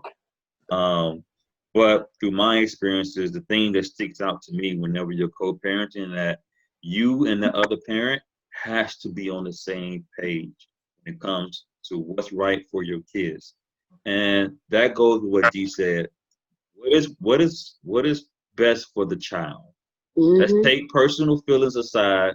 You know, even if you're married or you're separated, okay, let's take personal feelings aside and let's see what's best for that child.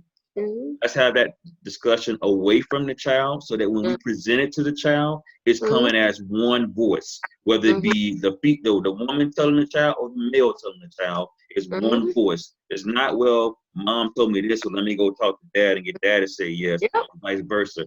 We have to be on the same page. To me, that's been the most important thing, what I've learned throughout my years, because I became a parent very young. I was like 19 years old, 18, 19 years old. And so those are things that I had to learn, is that me and their mother had to be on the same page. And a lot of time he wasn't, and they saw that. You get what I'm saying? Where I might say one thing and she would let them do differently or vice versa. So And to me, that played a role in affecting them in certain manners. You know what I mean? So to me, that's the number one thing. Just make sure that you're on the same page. And whenever you present that solution or outcome to that child, it should come from one voice. That child should not feel that they can go and talk to dad or talk to mom. Mom and pop. And get you to go against each other. Because children will do that. Can I interject real quick? I'm gonna make it very simple. Go ahead. My only issue with that is that sounds good as an adult, but everybody is not on the same wavelength. Everybody's not equally yoked, which is 9 times out of 10, especially when you're talking about co-parenting, not parenting as a couple, but co-parenting. 9 times out of 10, the reason you divorce is the reason that's going to affect your kids as well. And so because you're growing and maturing, that person is growing and maturing, it's just like flowers. All flowers don't blossom at the same time. So we're asking people to grow up super quick to make the best benefit of this new bulb that just, blossomed or whatever. That doesn't happen all the time. And so when you're co-parenting, you have to be secure in your decision if you are the person, in fact, whether male or female, father or mother, that has a common sense and a reasonable person thought process to say, no, that is wrong. This is right. And this is what we're going to do. And you got to stand in that. It's not about making everybody happy. Carry on. No, and I agree with that, D, but also in that aspect, when you're having that conversation, but understand the why, like Princess said, understand why they're doing or why they said X, Y, Z, because that can give you some background and may actually open your eyes to say, okay, we might not do it your way, but let me mix in what I said to get the desired outcome. But a lot of times we don't get the why. We just hear, what's being said, and we be like, that's dumb. But if we understand the why, it might not be as dumb. It might still be dumb, but it might not be as dumb once you understand the why. With parenting and co-parenting, I think I've been on both sides of the fence with that. With parenting, one thing with me is don't question me in front of the child. Yeah. If I tell my child to do something or don't do something, don't question me in front of the child. That's going to create a bigger scene than we really need for it to be, because now it's like your authority usurps mine. Mm-hmm. Like, don't question me in front of the child. Like, if you have a problem with something I said, after the child, go ahead and handle what I had, was put out there, or you need them to take a step out the room for a second and say, hey, what was that about? And we could discuss it, but don't question me in front of the child, because I'm not going to question you in front of the child. With co-parenting, I had to learn that put my pride aside, because the child or the children are with the mother the majority of the time. So I can still think I'm the man or whatever, but in reality, the child is not with me. So what she's really going to do is what she's really going to do. I already entrusted with her when we had children together that I had some kind of confidence in her as a person or as a woman, that she's not going to do anything boneheaded or just retarded. But it's certain things that if I stand on, I would assume that you're not going to go against that, even though I'm not. Stupid as fuck, though. Say that again. You're supposed to see. You know what? Dad said, put pajamas over your head and go jump in the pool. I'm supposed to just sit and yeah, sure, do what Dad says, and we'll talk about it later. Now, it don't work like that all the time, though, Sean. But you're talking about an idiotic scenario. Yeah. I'm just saying. Like, that's a ridiculous scenario. It's not just an idiotic scenario. You know it happens. Give it an example. Like, that's not real. Give an example. I need a realistic example. It happens. It could be, you could be talking about school, and you'd be like, okay, she has her learner's permit. I'm gonna give her a car. I don't want to have her a car because she didn't do this, and over the summer she shouldn't have a car. Blah blah blah. You're having that conversation. So the child comes in. Here it is. You just said the mother has a child majority of the time. The mother is saying, give it a car. She needs to be responsible, blah, blah, blah. And you say, nope, because she had to go to summer school. She's not getting a car. I'm giving a hypothetical. Right. She's not getting a car. Why would you say that in front of her without having that discussion behind the scenes? Didn't I say that in the beginning? Listen. Go ahead. Why would you say that prematurely versus having that conversation. And we are speaking as one. Sometimes what a lot of parents tend to do is speak prematurely when you haven't even discussed it. And so now I got to sit there and eat it and have that conversation with you afterwards. And it's still going to have the same effect on a child, whether it's said right then and there or later. I have a question. Right. So you said that in that scenario, he spoke prematurely. Where did you, I mean, because for him to react like that, and you say he reacted in front of the child, did you bring it up in front of the child? Because if that was your first time bringing it to his attention, it shouldn't have been in front of the child. So I guess it goes back to, like I said, we're sitting there having a conversation. Let's just say we're having a conversation. All three, or just you and the Might father? just be dropping the child off. We might be Okay. at a barbecue, whatever, and we're just discussing shit. And I'm like, you know what? Hypothetically, me and Sean are talking. Hypothetically, you know what, Sean? I really think she's responsible. Blah blah blah blah blah. I'm gonna get her this car. You know, blah blah blah. She walks through the door, whatever, and Sean says, "Hey! You think you getting a car? You think you getting a car? You ain't getting no car. You went to summer school. You ain't doing what the fuck you had to do. Blah blah blah blah." Right? Hypothetically. And so the child is like, "What the fuck?" And I'm sitting there like, why would you say something right now? And you're like, because I'm the father and you did this and this is my way of disciplining you. Now, here's my question. What about what I said got us to this point? Because when I mentioned in the co-parenting part, I said I realized I had to put my pride aside. You said you realized, which is past tense. So that means you realized it recently, right? But No, I didn't. No. Whenever I realized, I could have realized it 10 years ago. You know, my oldest two kids are pretty kind of in their 20s and stuff. So I could have realized it 10 years ago. Once I put my pride aside and realized I had to do that is what I said. And then we got here as if I said something that was out the way. No, what I'm saying is that the people we're talking to, right? Go Some ahead. people are realizing it, some people are not. I'm looking at it from everybody's perspective. Most of us are older. Most of us been through these predicaments. Most of us have an understanding. Most of us are mature. Right. What I'm doing is talking to that population that's not quite there right now. Okay. That's going through those situations like y'all making it sound like it's easy and it's really not. No, I said it in the beginning. I said it's hard. Yeah, that's kind of like where I was going with that, because I said I had to put my pride aside and realize that the children were with the mother the majority of the time. So what I say wasn't necessarily gonna go.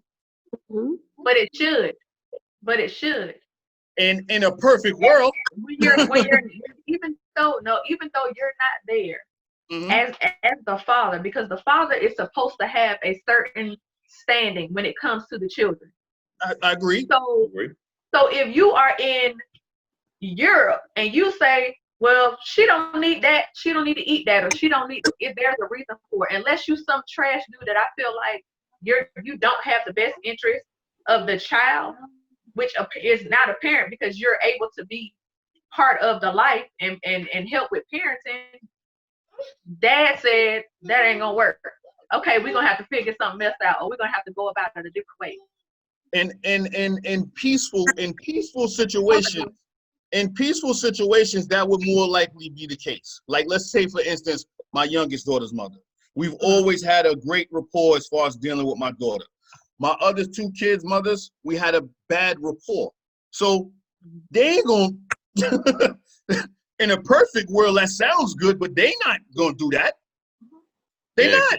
Yeah, because the caveat of that, you know, a lot of females feel is that if the kid is within the majority of the time, I'm seeing where the father is on child support and his check is there every month, but because he's not there every day, she's there with them, that his say so doesn't really carry much weight, and I disagree with that. And Right, I you know what I'm saying? disagree with it as well. I disagree with it as well. But I also think go ahead. a lot of the times it's the family as a whole, or the friends that's, you know, yapping in their ear saying, oh, you don't need to listen to this dude, or this dude is out here doing this, he ain't nothing, and egging the mother on. And that further separates, you know, them two, because that woman is strong enough to say, okay, look, this happened, it ain't necessarily what I wanted, this is not the dude that I wanted to do this with, right? Exactly. But this is where we are. So I need to be grown enough to do what's best for this child. And this child needs both parents, because like you said, Reese, they need that fatherly aspect. You know what I'm saying? That gives the child balance, whether they're in the same household or not. A child needs that balance from both perspectives. We both have something to give to make that child more well-rounded. Right. When this is my thing about the parenting, whether it's parenting, co-parenting, as the man, as the father, I feel that he should have that say-so. He should have that mark. This is solid. Okay. The reason I say that is because even though he's not in the home, he may be in the home, he may not be in the home. If for the children, the daughters, the sons, it doesn't matter.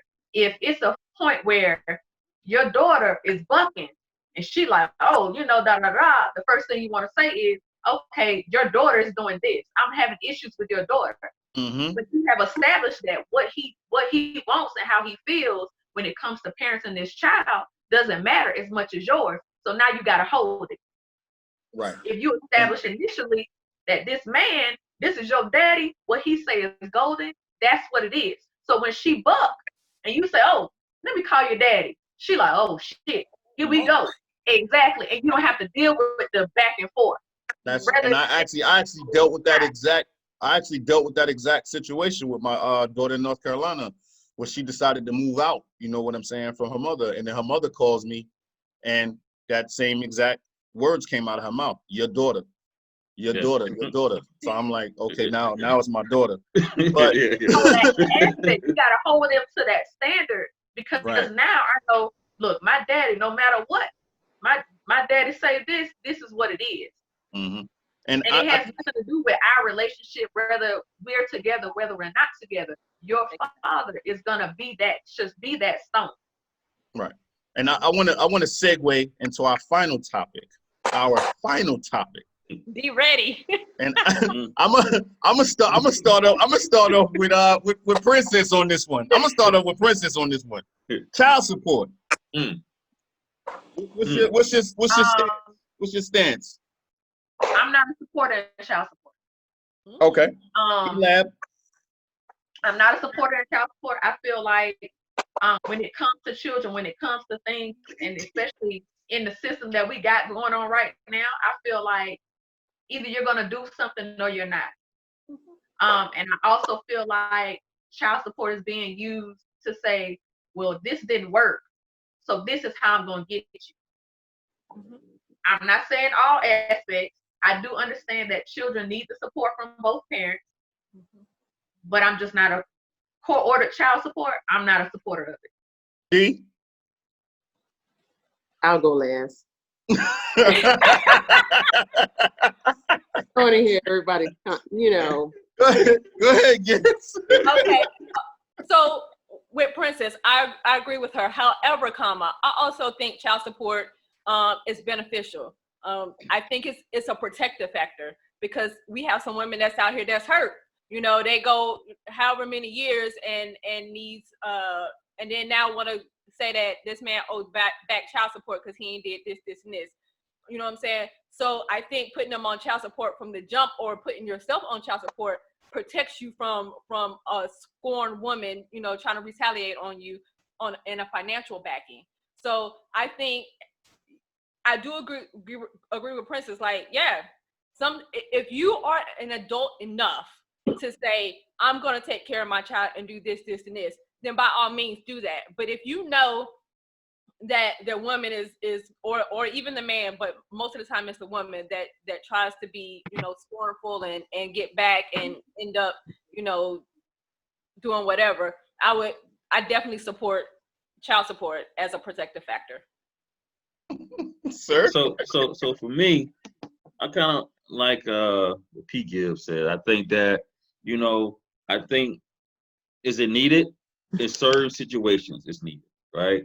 If you have a parent that just ain't doing nothing, you know what I'm saying, then okay, I can see where it's needed. But when it's used to be vindictive, it's used to, you know, because you mad that you're no longer together, or it's just you using it for spite, I don't like it like that. You know what I mean? Because at least, regardless of what happened between you and the other parent, you should give the other parent an opportunity to still be there for their child.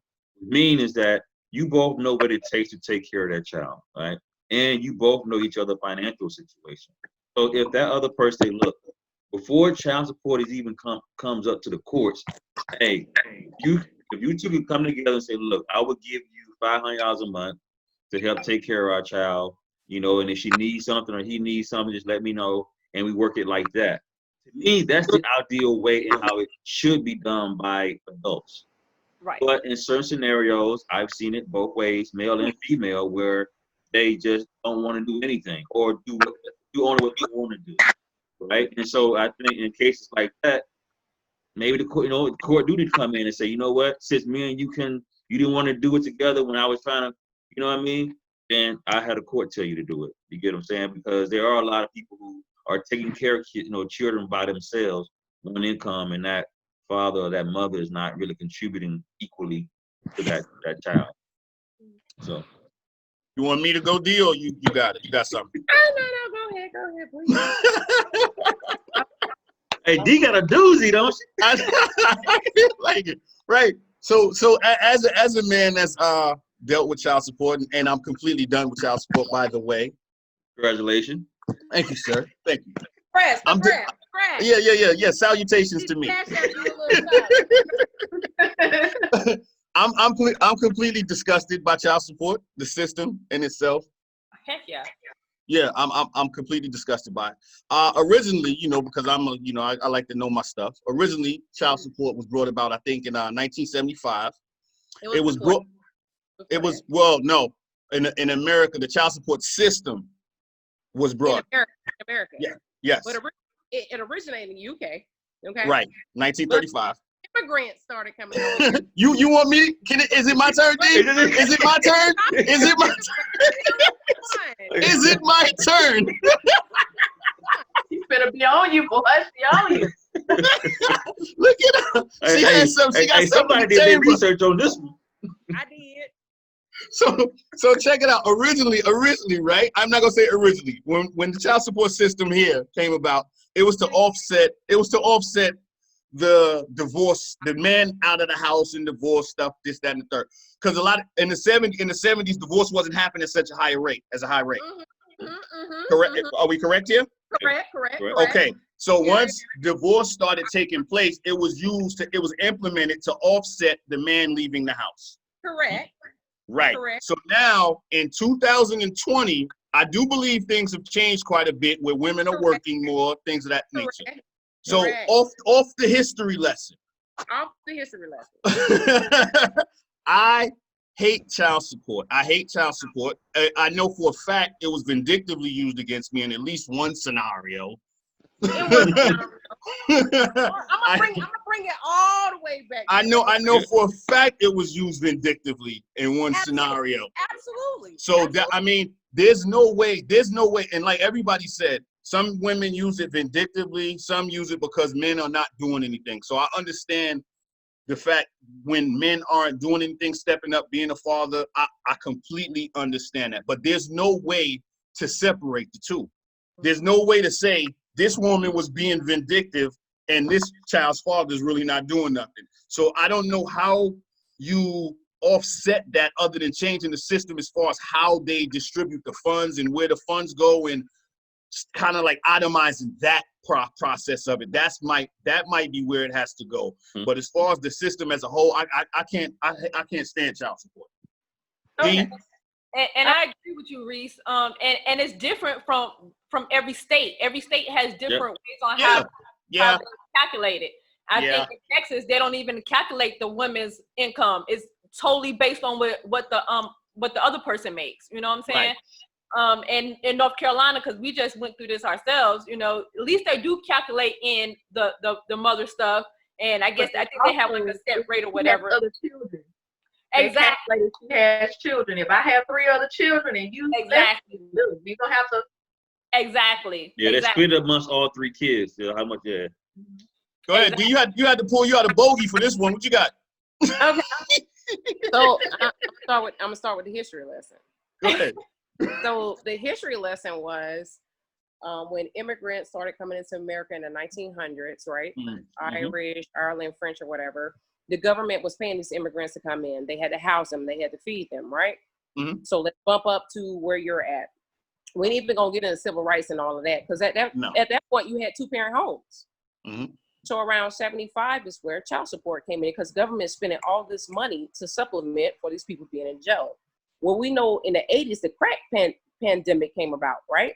So you had a lot of Black males going to jail because a lot of men were going to college, which means Black males are going to college, white males are going to college.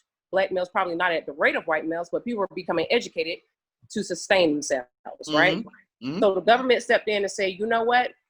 You're not paying child support, we're gonna lock you up, which is still probably going on today.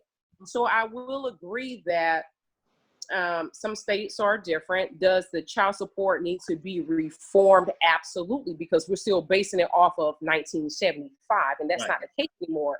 Right. You have almost damn near a 50-50 of 2-parent homes versus single-parent homes, right? Okay, so my stance, to bring it current, yes, does it need to be reformed? Absolutely. Okay. But I will say that to totally eliminate child support, why would it be fair for us to conceive a child together and that strain, that monetary strain, be put solely on me? And you out there just flourishing in life. Why is that my sole part? So I'm gonna speak on my first child. My first child, in the military, met a guy, we knew what it was, we knew the child was coming. And I told him, I said, you know what? I didn't believe in child support at the time, because I was like, I'm an independent woman, I could do this, I had the child, I could have had an abortion and all this great stuff.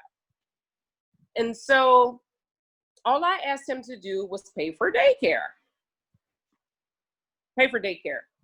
I said, make sure you write it on a check, because at the time checks were, the thing of document. Write it on a check. Nothing. Rather than pay for daycare, which was like $375, I think at the time, he avoided coming back to the States. So we're in the military. And when he came back, he dropped 24-inch rims on his truck. So that's my choice of diet. That's also on me. I chose the person that I laid down with, right? You had enough money to drop 24s on your truck, but you don't have enough money to get a DNA test, right? So I paid for that. Boom. Go to Georgia. Child's 3.5 years old, never got a dime. I'm not throwing him out there. I don't think he's a bad father because of that. I think he was young and immature. Boom. You're on child support. Great. Why should my child have to just have what I give her versus both parents in that scenario? If you're working, why is it my sole responsibility financially? Right? I'm a good parent. I'm not out in the streets. I wasn't for the streets. I was for my child. Cool. So let's go to divorcing as a married couple. Same scenario. You're working. We decide amicably that we're going to divorce. Why is it my sole responsibility to take care of 2 toddlers where at this time I have money, you have money. My daycare fee was $11.75. I'm supposed to pay all that by myself because y'all don't believe in child support? Because there is a system. If there is an adjustment in anything, there's ramifications. Is it my part to teach you to go to court and do your ramifications? That's not my job if we're divorced. That's your job. Yes or no? Princess? Oh, yes or I no? agree with that. As far as when it comes to the child support, I've seen a lot of different. Back in when my daughter was early, younger, we dealt with the whole thing. He wanted to act, but I didn't do the child support. We figured everything out. My issue is when, say, like, when you asked for $375, he should have just gave $375. $375. But what if you asked for $900 and he could only afford $450. And so we got a lot of people. I would have been cool with that. Right. But And this goes, a lot aren't. but this goes back to what When he out here and he got a new house and he got these different things, should he, because he's not with you and because you support a child fully, should he not be able to enjoy life or have anything? No, I'm not saying that at all. There was recently in the news, it was some rapper. He has children. We'll even back it up to what's the one guy that everybody like, Boosie. His baby mama came on the internet and went in on his ass. And we see Boosie on TV. He got his little gold chains. I think Boosie cool as fuck. He seemed like a cool dude to me. But his baby mama dropped a whole bunch. That first of all, that was the wrong audience because we don't care. We just gonna watch it. Right. If that's how you feel, go to court. There is a system for everything. So what Sean said was, how do you differentiate, and all of you said it, how do you differentiate a female that's just trying to survive and make sure her child has the best, or her children have the best accommodations versus somebody that's bitter? Well, when you first start child support in most states, you're supposed to go through some little course together as co-parents. And a lot of people cannot talk. I think it's called like CASA or... Yeah, it's mandatory, matter of fact. It's damn near mandatory. For child support? When you separate. Some states, in North Carolina, we just had mediation. A lot of states, you have to go So they get to visit the homes, they get to visit your home, to visit the children's home and see how they're living. I've had one, in my case, I had a counselor come to my home and was like, oh my God, this is a very nice home. What did you expect? You know what I mean? You just demean me and my children like we living in, you know what I mean? It's so many additives to child support. So I would say that at a baseline for caregiving, before, after care, daycare, something of that nature, because if the child has a certain amount of time with you, the child has a certain amount of time with the mother, it should be based off of that, because if you choose to be a foster parent, there is a set price per day. Per day for a child, which is significantly lower than a lot of states. If you're from New York, you're going to pay $900 by $1,200 a month. Versus if you're a foster child, you're probably going to pay $600 to $800. So there is a baseline. So I will say, I do think things need to be addressed. I do think counseling needs to transpire. I do think they need to take that into consideration. But to totally eliminate it, everybody is not there. Correct. Just because you're mature enough to do the right thing doesn't mean everybody else is mature. And you can even go back a couple of years. You seen here upset about paying $300, $400 a month, but that woman has that child 24 hours a day. On top of that, has to pay for daycare. You're not looking at the situation from another person's perspective. They're the sole provider majority of the time. But you would have called in every summer and made some fucking decisions. The fuck? What you been? You see what I'm saying? So each case is different. And I believe the same way that you have caseworkers for children that have been removed from the home in child support cases, the system just needs to be revamped to accommodate today's society. Sir? So I want to ask this question. I'll switch it up a little bit before we wrap it up. Like D was saying that as the, whenever you separate, go through divorce or whatever case may be, 90% of the times the children go to the mother, right? They just, unless she's on drugs or she ain't working, they're going, if they young and can't choose, they're going with the mother. So when you saying that as the mother, if you happen to do all this stuff, why should you have to do it by yourself? But what if the father said, you know what? Instead of doing child support, since you got an issue with doing that, how about you give me the kids? So what about when you go to court and you tell the judge you don't want nothing, you just want sole custody, and the judge tell you no? So as a father, why would I want to give you sole custody of my kids? What I'm saying is, if you have an issue with saying that you're doing everything, and you have a father that said, you know what? I won't ask you for nothing. I'll take the kids. Again, that's a case-by-case scenario. Everybody's not built equally. What if I know. So I'm asking you, in this scenario, would you do it? If you had a father that would ask you that. What if you go to court with a person that ain't seen their child in 3.5 years and they're like, oh yeah, well, I just take the child. The fuck is wrong with you, bruh? No, You I'm not. What I'm saying is you just separate. Say if y'all separate, you realize you're about to separate, you're about to divorce or whatever the case may be. Y'all talking about child support. He says, I don't believe in child support. Y'all going back and forth. So that father says, you know what? Since we can't agree on it, I'll take the kids. That's a conversation. And you don't got to give me anything. I'm going to tell you, a maternal instinct. I know where you're coming from, and I understand you, brother. I get it. There are some great fathers in this world. I'm not knocking that. I've seen plenty of great fathers, so I've seen it from every aspect. But for me as a mother, I birthed that child. That child is already emotionally attached to me. And vice versa. I don't say vice versa. Mine going. I don't. We separate today.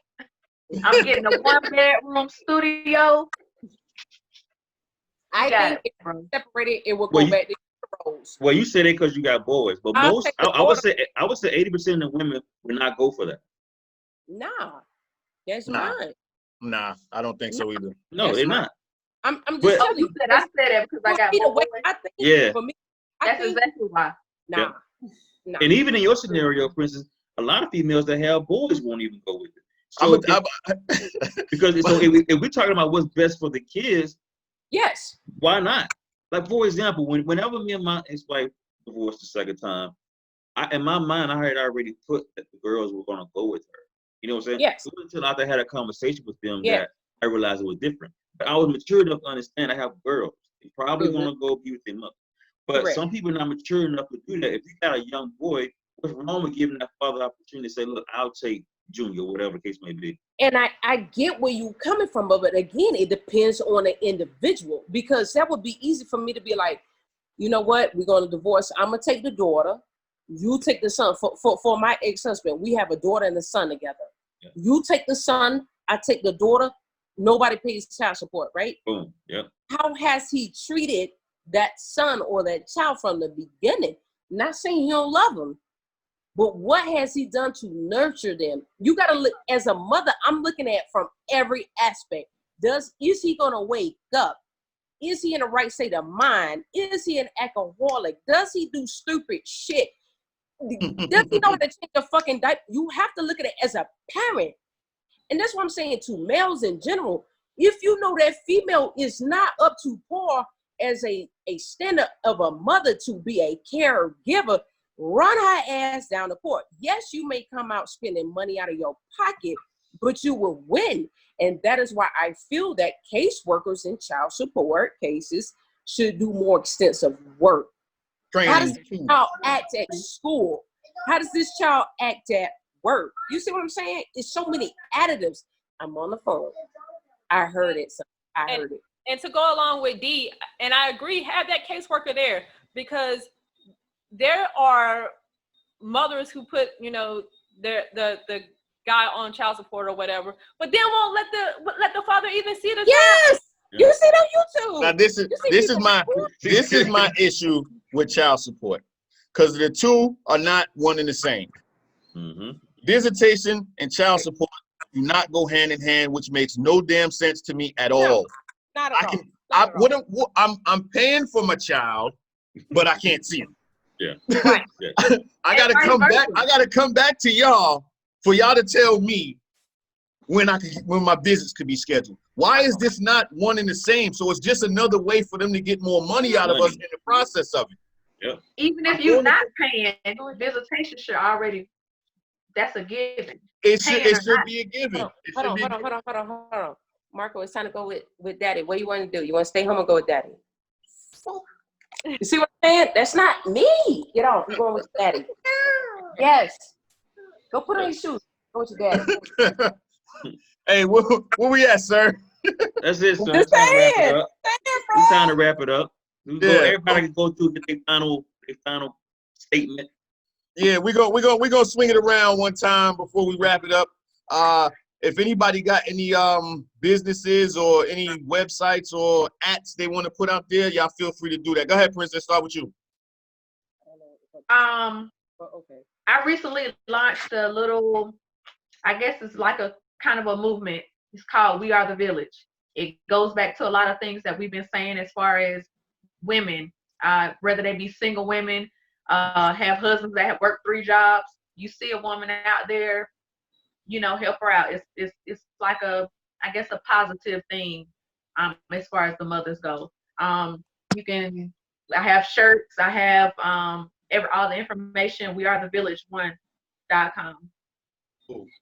Gibbs? Hi, again, I'm P. Gibbs. I'm a life coach and a public speaker.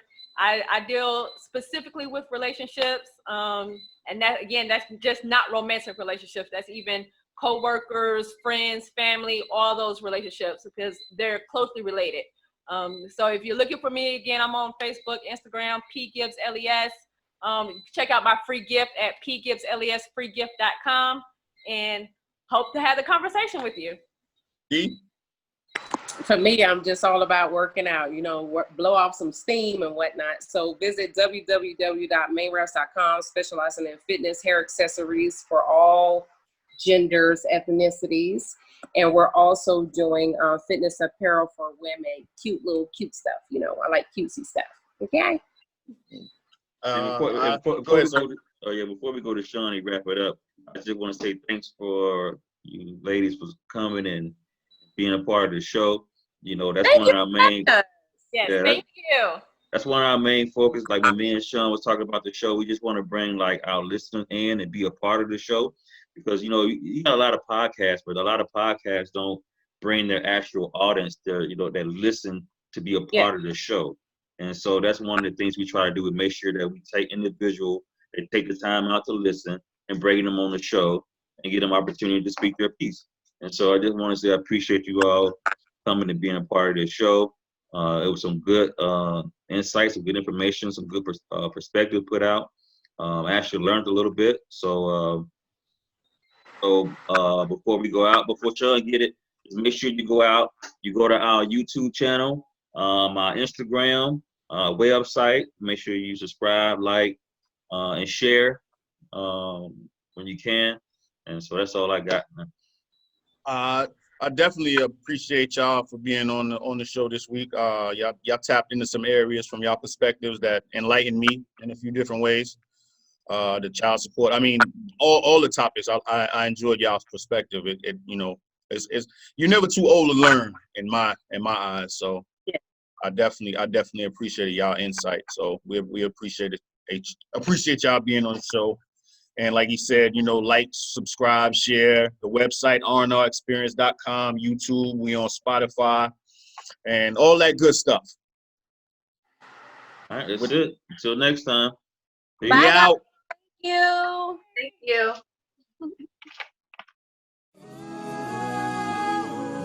R&R.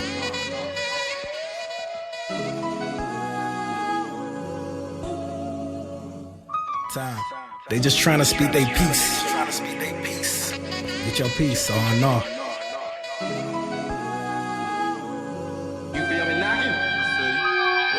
Roy Reese, friends through any weather, so it's only right they get together, build something together. R&R. Experience brings wisdom, and wisdom wise decisions. Veterans, affairs of priority. So when it come to veterans, probably should be tuning in. Matter of fact, tell a couple friends. If you got issues with your dog, cat, woman, an opinion about 45 sitting up in Gotham, I guess it made Roy Reese who? Batman and Robin, dialogue just might help you solve it. Come to conclusion to dissolve. So you can get back to your R&R. Just trying to speak a piece. Get your piece, R&R. Roy Reese. What up? The R&R Xperience. They just kick it how they living, niggas trying to speak their piece. Get your piece, R&R, Roy Reese. What up? R&R Xperience. Yeah. Just kick it how they living, niggas so important. They just trying to speak their piece.